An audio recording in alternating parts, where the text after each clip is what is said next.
बिगड़ने लगी। उसकी हालत इतनी ख़राब हो गई कि नूर खुदकुशी करने की कोशिशें करने लगी। हम नूर को फ़ौरन माहिर नफ्सियात के पास ले गए। उन्होंने बताया कि दीगर अमराज की तरह इस मर्ज़ का इलाज भी अद्वियात और थेरेपी से किया जा सकता है, पर बिना इलाज के नूर की हालत दिन ब दिन ख़राब होती जाएगी। अगर मज़ीद देर हो गई तो नूर को पागल खाने भी भेजना पड़ सकता है।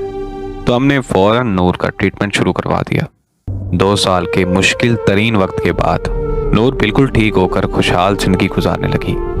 नूर ने बहुत सारे नावल भी लिखे हैं और शेर व शायरी का शौक़ भी रखती है, पर जब से नूर ने आपकी कहानी पढ़ी है पर तब से उसको इस दिमागी मर्ज़ का दोबारा अटैक आने लगा है।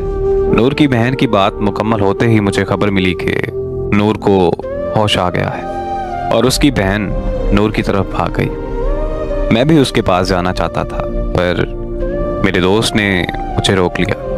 वो मुझे कहने लगा कि नूर तो पागल लड़की है, हमें उसे क्या लेना देना, चलो हम घर चलते हैं। मैंने अपने दोस्त से बोला कि अरे यार, मैं कौन सा नॉर्मल हूँ, मैं भी तो इतना पागल हो चुका हूँ कि किसी का कम बुलाने के लिए नशे का सहारा ले रहा हूँ। बस इतना कहकर मैं नूर से मिलने चला गया। नूर मुझे देखते ही उठकर बैठ गई। उसकी खुशी की कोई इंतहा ही नहीं थी। जिंदगी में पहली बार मैंने खुद की वजह से किसी के चेहरे पर खुशी देखी थी, और उसके चेहरे पर खुशी देखकर जो मुझे सुकून महसूस हो रहा था, वो सुकून मैंने पहले कभी महसूस नहीं किया था।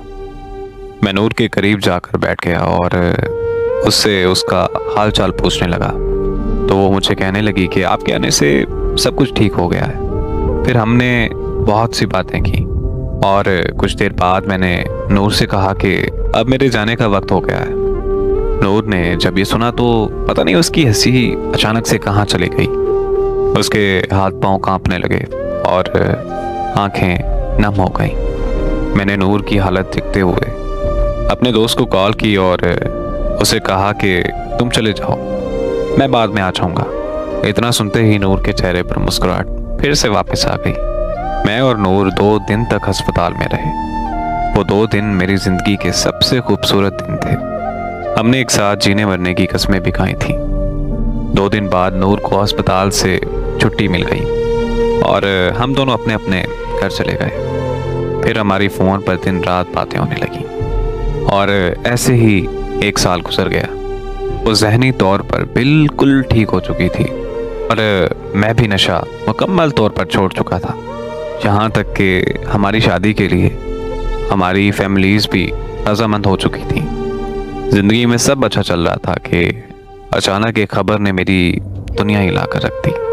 मुझे पता चला कि नूर की बहन की मौत हो गई। ये खबर मिलते ही मैं नूर के घर पहुंच गया।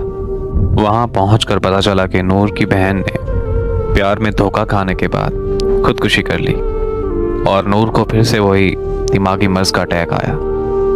नूर को अस्पताल में फिर से एडमिट कर दिया गया। वहां नूर के दिमाग की शरीयान फटने से नूर को ब्रेन हेमरेज हो गया और 6 दिन बाद नूर की भी मौत हो गई।